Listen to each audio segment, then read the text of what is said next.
Hello guys and welcome to my channel Departure from the Usual. If you haven't subscribed the channel yet, then do subscribe it, and if you like the video then hit the like button as well. Guys, today I'm going to be covering a shocking true story of a man named Issei Sagawa. Cannibalism is an unknown world and we would like to keep it that way. While we find fictional ones like Hannibal Lecter interesting, we are terrified of the real ones, like Jeffrey Dahmer. The idea of eating human flesh is a concept we just can't understand. But more terrifying than the idea of us eating flesh is the idea of our flesh being eaten. We could be walking right next to a cannibal with no knowledge of it. People in Japan actually did for a long time, though they at least knew who they were near. Issei Sagawa is a known murderer and cannibal, but what's more terrifying of all is his freedom. On the afternoon of June 13, 1981, a Japanese man named Issei Sagawa walked to a park on the outskirts of Paris carrying two large suitcases.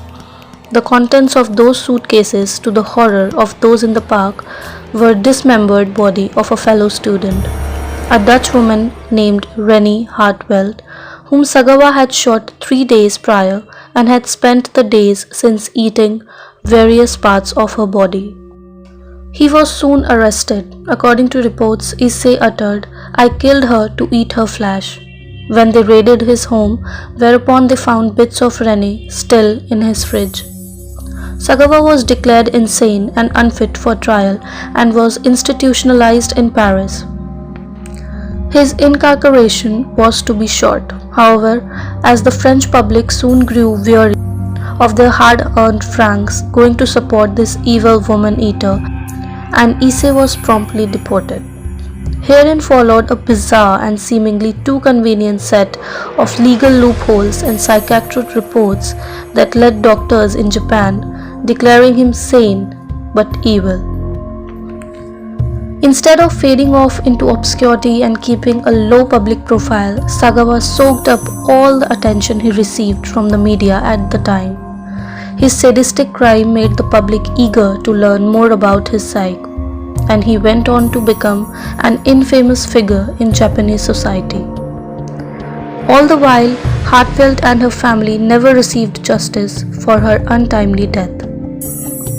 It began in 1989 when Japanese authorities arrested child killer Tsutomu Miyazaki, and they consulted with Sagawa as though he were a real-life Hannibal Lecter. He gave them insight on the crimes and gave police advice on the case. This ultimately kept Sagawa in public eye, and his career took off from here.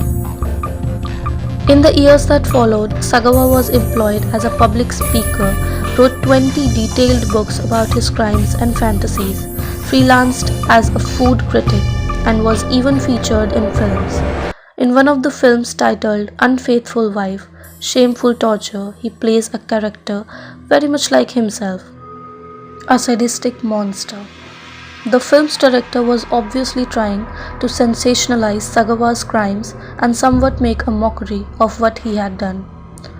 What's worse, it delivered the message that murder wasn't big deal. You could snuff out someone's life and still be a star. Sagawa had become so well known at the time of his crime, the Rolling Stones wrote a song about him titled Too Much Blood. Mick Jagger wrote the song in response to the media hype that surrounded Sagawa's case and wanted to prompt discussion about anti-violence. But it only gave Sagawa something to use to his advantage. He attempted to make a comic book version of the song following its release. In 2008, Vice profiled the killer with an in-depth interview. In the hard-to-read discussion, Sagawa explained that his desire to eat human flesh began in elementary school and deepened after seeing Grace Kelly on film. It was her physical appearance, tall, blonde and beautiful, that set a precedent for the type of victim he craved. Sagawa explained that his desire was purely sexual and insisted that he never wants to kill anyone. If he could, he would have eaten Havelt while she was alive, if she let him. Sagawa described the number of times he tried killing prostitutes prior to the ultimate killing of his classmate. Unfortunately, Hartwell's kindness led to her demise. She was a friendly, beautiful classmate at the university he was attending, and Sagawa began inviting her over to his home often. He fantasized about killing her every time she was there, and one time he finally pulled the trigger. Sagawa shot her with a rifle, raped her corpse, and feasted on parts of her flesh for days. His interview with Vice becomes increasingly more disturbing when he goes on to describe in great detail cutting up parts of her body and consuming them. He explains what her flesh looked like, exactly how it tasted, and which part of her were the best. So the question here is, did Sagawa at least get some form of karma? Thankfully, yes.